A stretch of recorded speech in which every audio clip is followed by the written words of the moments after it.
बहुत अनफॉर्चुनेट है कि कौन ये ऐसा बोल रहा है। मद्य निषेध मंत्री हैं, उनको अपना रिपोर्ट कार्ड देखना चाहिए। उनको देखना चाहिए कि उस मंत्रालय के चीफ बने बैठे हैं और उनका मंत्रालय का परफॉर्मेंस क्या रहा ज़मीन पे।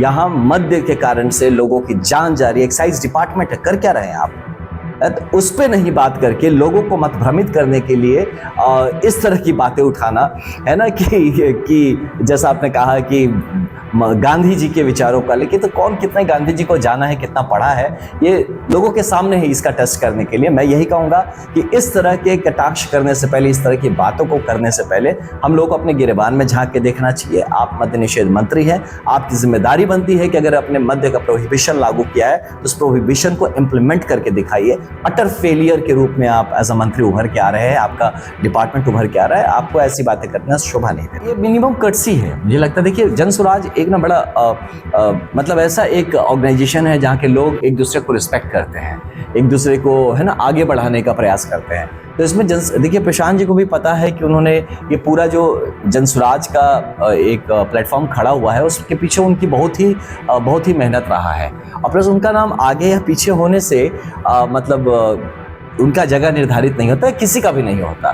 तो ये छोटी छोटी बातें जो लोग कैप्चर करते हैं, तो उन्होंने तो बड़े विनम्र भाव से ऐसा रख दिया होगा कि भैया हमारा लास्ट में कर दो। लेकिन अब ये भी आप लोग की नोटिस में आ गया। लेकिन मुझे नहीं लगता कि this is something big. Sir, एक चीज और है, आने पर राजनीति किस नजर से देखना है? बिल्कुल, देखिए यही बात मैं अपने बक्सर वासियों को, बक्सर लोकसभा वासियों को समझाने की कोशिश कर रहा था। जब से, आज से नहीं, मैं जब से आया तब से कोशिश कर रहा हूँ कि हमारे सामने हमारे नेता एक एग्जाम्पल ही गलत सेट करते हैं। ऐसी नरेटिव्स खड़े करेंगे, आपको जो मुद्दे ही ऐसे बरगलाने वाले देंगे कि आपको एंटरटेनमेंट मोड में ले जाएंगे, या तो आपको सही दिशा में सोचने ही नहीं देंगे। तो ये सब उसी सिलसिले में की हुई बातें हैं। जहाँ तक जनसुराज और मेरा भी पर्सनल मान्यता है कि यहाँ पे बात होनी चाहिए आपकी बच्चों की पढ़ाई की, बुजुर्गों की दवाई की, युवाओं की कमाई की और इन जनरल लोगों की सुनवाई की।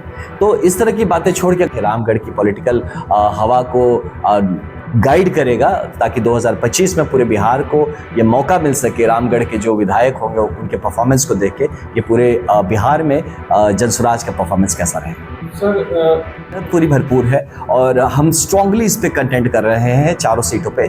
और हमारे उम्मीदवार भी जो हैं एकदम ज़मीन से जुड़े हुए उम्मीदवार हैं, जो कि आप देख लीजिए कि कोई हम लोगों ने एक हमारे लेफ्टिनेंट जनरल एस.के. सिंह जो कि संभावित हमारे उम्मीदवार थे, अनफॉर्चुनेटली किसी कारण से उनको हम नहीं पेश कर पाए। लेकिन बाकी जो चारों अभी देखे तो चारों जन जो है वो समाज से जुड़े हुए चारों लोग हैं और चारों बहुत ही उम्दा तरीके से अपनी बात को रख रहे हैं। साथ में साथ अब जब जनसुराज का जो पूरा टीम है, एक प्रोफेशनल टीम है जो पीछे साथ लग गया है, अब प्रशांत किशोर जी से जैसे कंसल्टेंट साथ लग गए हैं, तो आप सबको ये समझ में आएगा कि डेफिनेटली हम जीत के लिए प्रयत्न करें और बहुत अच्छा परफॉर्मेंस रहेगा हमारा।